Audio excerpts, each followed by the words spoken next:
जो 22,000 crore central Vista project में लगेगा वो नरेंद्र मोदी का बाप दिया है क्या? 22,000 करोड़ रुपए से नरेंद्र मोदी का मकबरा बनाना सही है?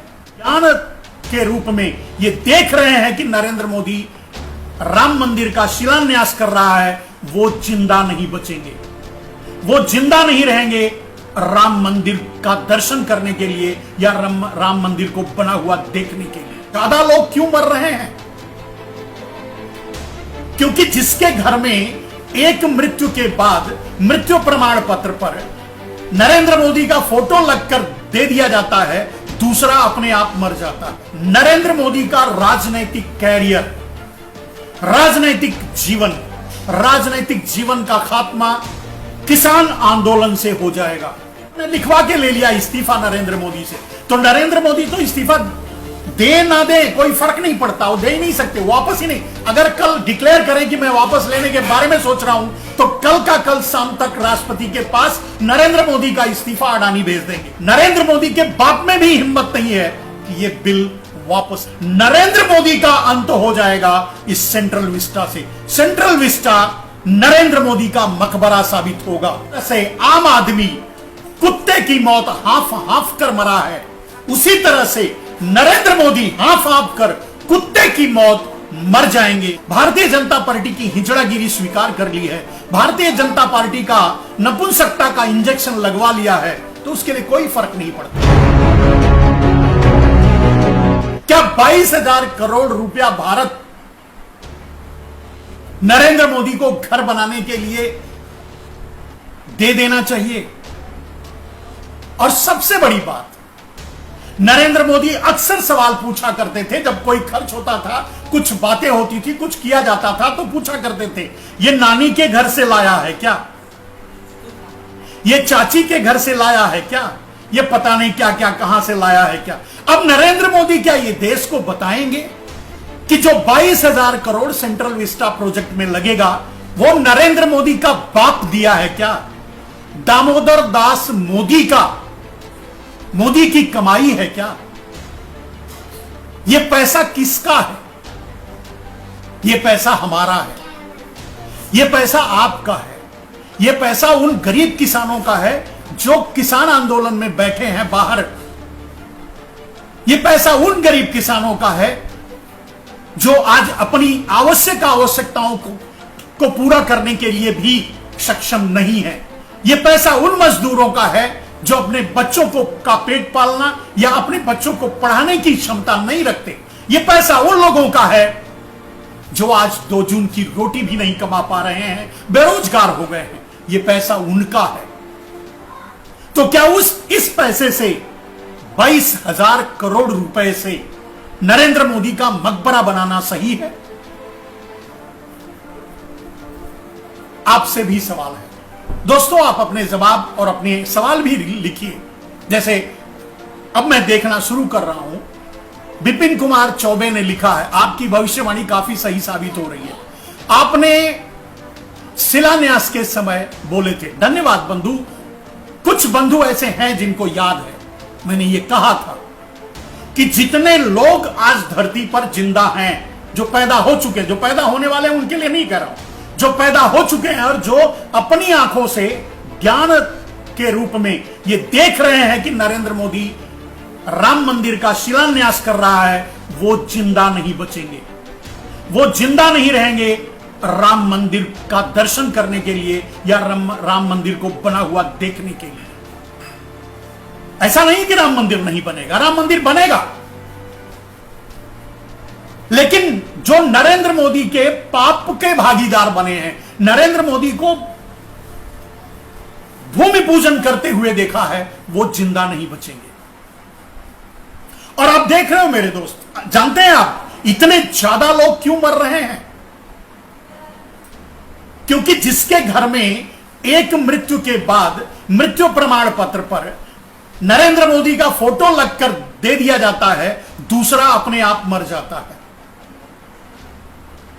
जिसके घर में एक मौतें हुई हैं, वहां एक मौत थमी नहीं है, दूसरी मौत हुई है, तीसरी मौत हुई है, और कारण यही है। आलोक कुमार लिखते हैं कि बाबा मोदी सेल आपके वीडियो रोकने में लग चुका है। बिल्कुल जानता हूं मेरे दोस्त, अभी भी आप मेरा वीडियो, कुछ लोग मेरा वीडियो शेयर नहीं कर पाएंगे, लाइक नहीं कर सकते, कोई बात नहीं है, मैं जानता हूं। मैं अपने नाम से जितने भी मेरे आईडी चलते हैं मैं उनसे लाइव भी नहीं कर पाता मेरे दोस्त। मेरे अपने नाम से जो आईडी चलते हैं उन पर मैं अगर लाइव करूं तो उसी दिन वो ब्लॉक कर दिया जाता है। ये मैं किसी थर्ड आईडी से लाइव कर रहा हूं, इतने से आप समझ सकते हैं कि उनके इरादे क्या हैं। लेकिन कोई बात नहीं, लड़ते रहेंगे, अपनी बात कहते रहेंगे। हमारी बातों को लोग अपने तरीके से लोगों तक पहुंचाने की कोशिश करते हैं। लोग उसे अपने फेसबुक पर शेयर करते हैं, डाउनलोड करके उसे अपने यूट्यूब पर ले जाते हैं। तो बहुत से माध्यम हैं जिसके जरिए हमारी बातें लोगों तक पहुंचती हैं। तो आज जो बात मैं कह रहा हूं वो भी एक भविष्यवाणी है। नरेंद्र मोदी का राजनैतिक कैरियर, राजनैतिक जीवन का खात्मा किसान आंदोलन से हो जाएगा। और यह बात मैं पहले ही कह चुका हूं और यही होगा, क्योंकि किसान आंदोलन वापस लेने की स्थिति में नरेंद्र मोदी नहीं है, नहीं ले पाएंगे, ना ही लेंगे, क्योंकि उनकी औकात ही नहीं, उनके बस में ही नहीं है। वो तो कंडीशनल इस्तीफा ऑलरेडी अडानी अंबानी को दे चुके हैं कि मैं इस किसान बिल को लागू करवा के ही रहूंगा, क्योंकि उनसे पैसा लगवाया है। अडानी अंबानी को गोडाउन बनाने में पैसे लगे हैं, इसके लिए उन्होंने लिखवा के ले लिया इस्तीफा नरेंद्र मोदी से। तो नरेंद्र मोदी तो इस्तीफा दे ना दे कोई फर्क नहीं पड़ता, वो दे ही नहीं सकते, वापस ही नहीं। अगर कल डिक्लेयर करें कि मैं वापस लेने के बारे में सोच रहा हूं तो कल का कल शाम तक राष्ट्रपति के पास नरेंद्र मोदी का इस्तीफा अडानी भेज देंगे। ये मैं बहुत पहले से कह रहा हूं और जानता हूं, और अच्छी तरह जानता हूं। नरेंद्र मोदी के बाप में भी हिम्मत नहीं है कि यह बिल वापस ले लें। कम से कम नरेंद्र मोदी काल में यह बिल वापस नहीं होगा। यह अलग हुआ। तो दोस्तों, एक और भविष्यवाणी मैंने कहा कि जिस तरह से नरेंद्र मोदी का राजनैतिक कैरियर, राजनैतिक जीवन किसान आंदोलन से खत्म हो जाएगा, उसी तरह नरेंद्र मोदी का फिजिकल जीवन, नरेंद्र मोदी का अंत हो जाएगा इस सेंट्रल विस्टा से। सेंट्रल विस्टा नरेंद्र मोदी का मकबरा साबित होगा। नरेंद्र मोदी सेंट्रल विस्टा किसी भी कीमत पे नहीं बना पाएंगे। नरेंद्र मोदी जिस तरह से आम आदमी कुत्ते की मौत हाफ हाफ कर मरा है, उसी तरह से नरेंद्र मोदी हाफ हाफ कर कुत्ते की मौत मर जाएंगे। ये सेंट्रल विस्टा इनके मकबरे के रूप में जाना जाएगा, इनकी मृत्यु के रूप में जाना जाएगा। और इसी तरह से जिस तरह से आम आदमी को इन्होंने कुत्ते की मौत मरने के लिए छोड़ दिया, जिस तरह से आम आदमी को इन्होंने कुत्तों को खाने के लिए छोड़ दिया, जिस तरह से आम आदमी अपने अंतिम संस्कार, अपने अंतिम समय में अपने अंतिम संस्कार को भी नहीं पा सका, अंतिम विदाई भी नहीं पा सका, अंतिम जो ट्रिब्यूट होता है उसका स्वागत वो भी नहीं ले पाया और कुत्ते उसे खाए, उसी तरह से नरेंद्र मोदी हाफ हाफ कर कुत्ते की मौत मरेंगे और उनकी लाशें भी कुत्ता खाएगा, उनकी लाश भी कुत्ता खाएगा। और ये सेंट्रल विस्टा उनका मकबरा माना जाएगा। यह होकर रहेगा। बाल रतन जी लिखते हैं, सच्चाई उजागर करने के लिए बहुत बहुत धन्यवाद, जिसके हजम करने के लिए जनता जागरूक नहीं हुई है। यह भी एक सच्चाई है, यह देश का दुर्भाग्य है। आप बिल्कुल सही कह रहे हैं मेरे दोस्त। अगर मैं आपको बताऊं, मेरे एक बहुत घनिष्ठ परिचित परिवार में एक बहुत योग्य पद पर एक लड़का था। लड़का इसलिए कह रहा हूं कि उसकी उम्र 30-40 साल रही होगी, मेरे सामने वो बच्चा ही था उस समय। तो उसकी मृत्यु हो गई। उसकी मृत्यु के तीसरे दिन से उसके घर वाले भारतीय जनता पार्टी का बैनर लगाना या उसका बैनर जारी करना या भारतीय जनता पार्टी या नरेंद्र मोदी की प्रशंसा में पोस्टर्स डालना शुरू कर दिए। तो यह बात बिल्कुल सही कह रहे हैं, भारत गुलाम हो रहा था, यही गुजराती भारत को गुलाम करवाने में लगे थे, अंग्रेजों के साथ मिलकर के ईस्ट इंडिया कंपनी का प्रचार प्रसार कर रहे थे, लेकिन यह देश सुनने के लिए तैयार नहीं था। हमारे जैसे न जाने कितने पागल लोगों को यह बताने की कोशिश कर रहे थे कि यह अंग्रेज भारत को गुलाम बना देंगे, लेकिन लोग इन्हीं गुजराती चोरों, इन्हीं गुजराती अंग्रेजों के दलालों की बातों में आकर के देश को गुलाम बना बैठे। वही आज भी हो रहा है। ये गुजराती चोर वही हैं जिन्होंने हमेशा अंग्रेजों के कंधे से कंधा मिला करके देश को गुलाम बनाने के लिए खड़े रहे। ईस्ट इंडिया कंपनी की स्थापना करवाई गुजरात में और ईस्ट इंडिया कंपनी का प्रसार प्रचार करवाया। ईस्ट इंडिया कंपनी के जरिए लोगों से कॉन्ट्रैक्ट करवाया, लोगों को एक एक राजा को मिल करके गुलाम बनवाया और धीरे धीरे पूरा देश गुलाम हो गया। सिर्फ यही नहीं, ये गुजराती जितने भी फ्रेंच, डच, पुर्तगाली जितने भी आए, सारे के सारे गुजरात से आए और इन गुजरातियों ने दलाली करके भारत को जितनी भी गुलामियां मिली हैं, इन्हीं के कारण मिली है। आज हम दो, हमारे दो चार गुजराती मिलकर के भारत को बेच रहे हैं।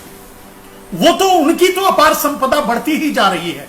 हम दो हमारे दो का आपने भी सुना होगा कि उनका धन 40% बढ़ गया, वो एशिया में नंबर 1 पर पहुंच गए। और आपके सामने जो दो हैं, तड़ीपार और चौकीदार, उनकी भी प्रशंसा बढ़ती ही जा रही है, उनकी भी ख्याति बढ़ती जा रही है। लोग उनको वोट भी अभी दे रहे हैं, लोग उन्हें प्रधानमंत्री और गृह मंत्री के रूप में स्वीकार भी कर रहे हैं। यही होता रहा है, यही हुआ है। हमने इतिहास से कभी कुछ नहीं सीखा है। हमने कभी पलटकर यह नहीं पूछा कि क्या किसी गुजराती ने भारत को आजाद कराने के लिए अपने प्राणों की आहुति दी। हमने कभी पलटकर नहीं पूछा। हमने इतिहास से कुछ नहीं सीखा। हमने कभी पलटकर यह नहीं पूछा मेरे दोस्त कि भारत का सारा काला धन गुजराती चुरा कर रखे हुए हैं।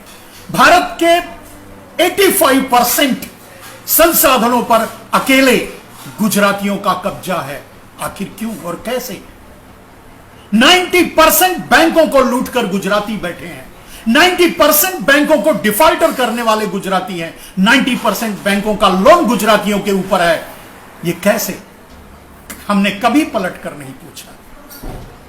हमने कभी नहीं पलटकर यह नहीं पूछा या यह देखने की कोशिश नहीं की कि आज तक अपनी उम्र के अनुसार आप देख लीजिए, नजरें दौड़ा करके किसी भी सीमा के बॉर्डर से कभी किसी गुजराती, मोदी, पारेख, मेहता, शाह का जनाजा जाते हुए गुजरात देखा है क्या? सुना है क्या? नहीं। और चलिए, नरेंद्र मोदी के इस 7 साल में कम से कम नहीं कुछ तो 200 से ज्यादा सैनिक मारे गए हैं हमारे। अन्य का पुलवामा से लेकर और बक्सर हमले तक नरेंद्र मोदी के कार्यकाल में क्या उसमें एक भी गुजराती था? नहीं।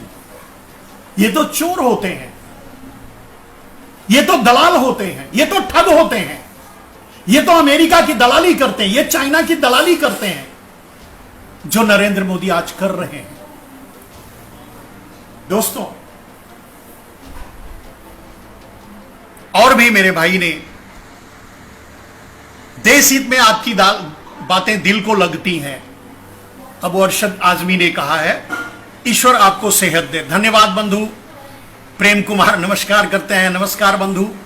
तो आप लोग भी अपनी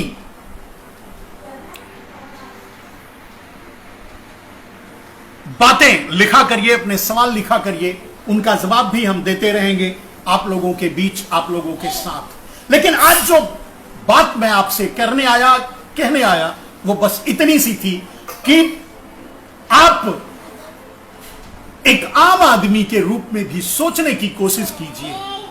जिनके घरों में मौत हुई होगी उनको सुनकर कैसा लगेगा कि सेंट्रल विस्टा 22,000 करोड़ रुपया लगा करके बनाया जा रहा है। जिनको एक ऑक्सीजन का सिलेंडर नहीं मिला मेरे दोस्त, जिनका अपना मरीज, जिनका अपना भाई बंधु कुत्ते की तरह हाफ हाफ करके मर गया, सांस नहीं ले पाया, उसको कैसा लगेगा पता नहीं।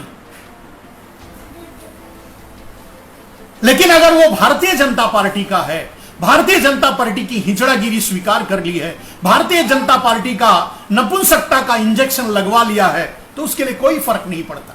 उसका अपना ही कोई मर जाए, उसकी लाश लेकर भी वो वोट मांगने चला जाएगा, क्योंकि नरेंद्र मोदी ने यही सिखाया है कि लाशों की कीमत कैसे वसूली जाती है। B.A. मंशूरी कहते हैं, भारत को कभी आजादी मिलेगी कि नहीं। मेरे दोस्त, जाते जाते अंग्रेजों में ने भी कहा था कि आप आओगे और मुझे बुलाओगे। नरेंद्र मोदी आज वही कर रहे हैं, जाकर के अंग्रेजों को बुलाकर ला रहे हैं, भारत को गुलाम बनवा रहे हैं। भारत तब आजादी के लिए तैयार नहीं था, भारत आज भी आजादी के लिए तैयार नहीं है। आज भारत में लोकतंत्र का कत्ल किया जा रहा है, लोकतंत्र को खत्म किया जा रहा है। भारत बोलने के लिए तैयार नहीं है। अगर 22,000 करोड़ रुपया नरेंद्र मोदी का मकबरा अर्थात सेंट्रल विस्टा में लगाया जा रहा है, तो क्या उसमें प्रदेशों की भागीदारी नहीं है? तो प्रदेशों के मुख्यमंत्री आज चुप क्यों हैं? वो सवाल क्यों नहीं उठाते? उठाएंगे, अभी नहीं। मैंने कहा कि नरेंद्र मोदी का मकबरा बनेगा सेंट्रल विस्टा। अगर नरेंद्र मोदी नहीं माने और भारत के कुछ दलाल अगर नरेंद्र मोदी के साथ खड़े रहे, तो भारत के 32 टुकड़े हो जाएंगे। हर प्रदेश आवाज उठाएगा, हर प्रदेश स्वतंत्रता की मांग करेगा, हर प्रदेश यह कहेगा कि 22,000 करोड़ में मेरा भी हिस्सा है और मैं सेंट्रल विस्टा नहीं चाहता, मैं मकबरा नहीं चाहता। मैं चाहता हूं कि हमारे प्रदेश के लोगों को जीवन मिले, हमारे प्रदेश के लोगों का जीवन बचाया जा सके, हमें अस्पताल मिले, हमें स्वास्थ्य सुविधाएं मिले।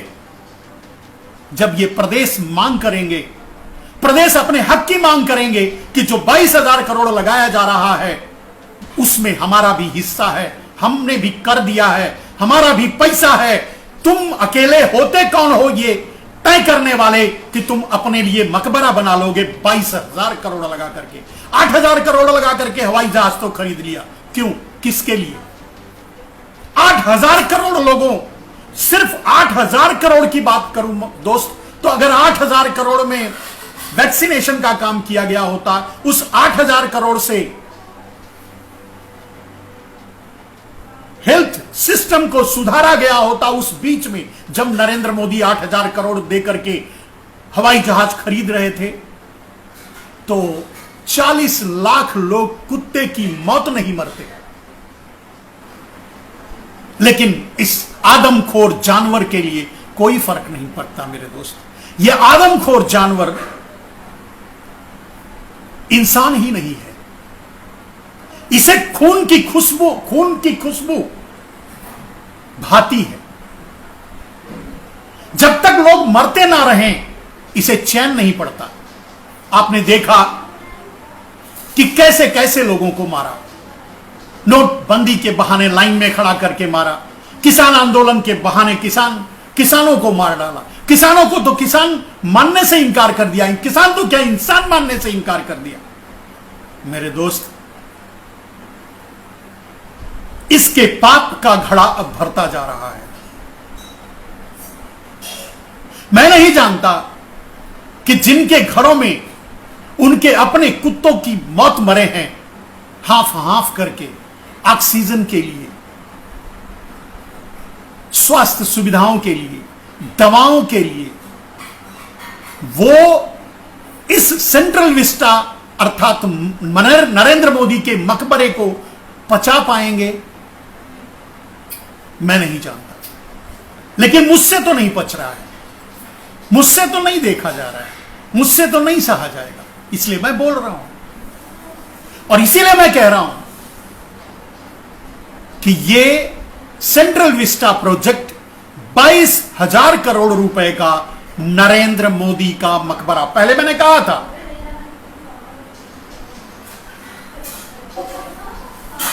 कि किसान आंदोलन नरेंद्र मोदी का राजनीतिक कफन साबित होगा, राजनीतिक अंत साबित होगा, राजनीतिक जीवन का अंत साबित होगा। लेकिन ये सेंट्रल विस्टा प्रोजेक्ट हमारे गरीब मजदूर भारतीयों का, भूखे लोगों का, महंगाई की मार झेलते हुए लोगों का, आज मेरे दोस्त कम से कम 40 करोड़ लोग रोड पर रहते हैं, जिनके पास रहने के लिए छत नहीं है। क्या नरेंद्र मोदी रोड पर रहते हैं? क्या जो सेंट्रल विस्टा नहीं बनेगा तो आगे की सरकारें नहीं चलेंगी, आगे कामकाज नहीं होगा? होगा। लेकिन ये नरेंद्र मोदी जो भूखे मर रहे हैं, जो रोटी के बगैर भूख से मर रहे हैं, भारत भूखमरी में आज 103 पोजीशन से, अब तो मैं समझता हूं 150 पोजीशन पे पहुंच चुका होगा। भूखमरी में हम अपने आसपास के सभी छोटे छोटे देशों से पीछे चले गए हैं, गरीबी में, बेरोजगारी में, महंगाई में। और ऐसे देश में जहां आज भी 40% लोगों के सर पे छत ना हो, वहां 22,000 करोड़ का मकबरा बनाया जाए नरेंद्र मोदी के लिए, ये कैसे हजम होगा मेरे दोस्त? कम से कम मेरे जैसे को तो हजम नहीं होगा।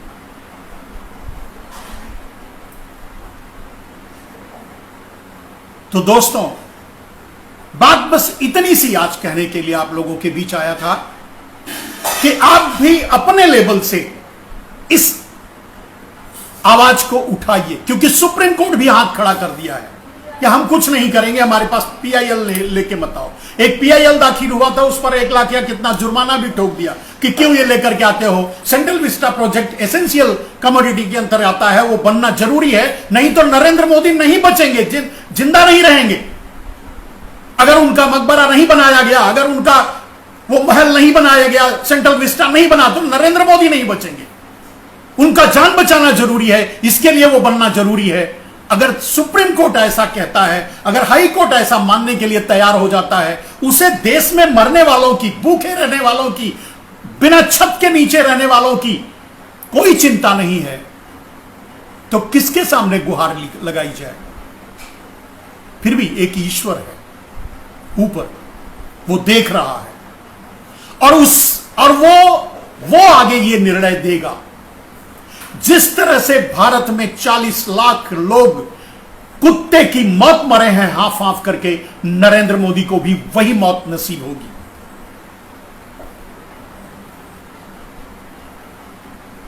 और ये सेंट्रल विस्टा प्रोजेक्ट अगर वो मानते नहीं हैं, अगर वो जारी रखते हैं, अगर वो ये 22,000 करोड़ रुपए खर्च करके बनवाने की कोशिश करते हैं, तो ये उनके जीवन का अंत होगा।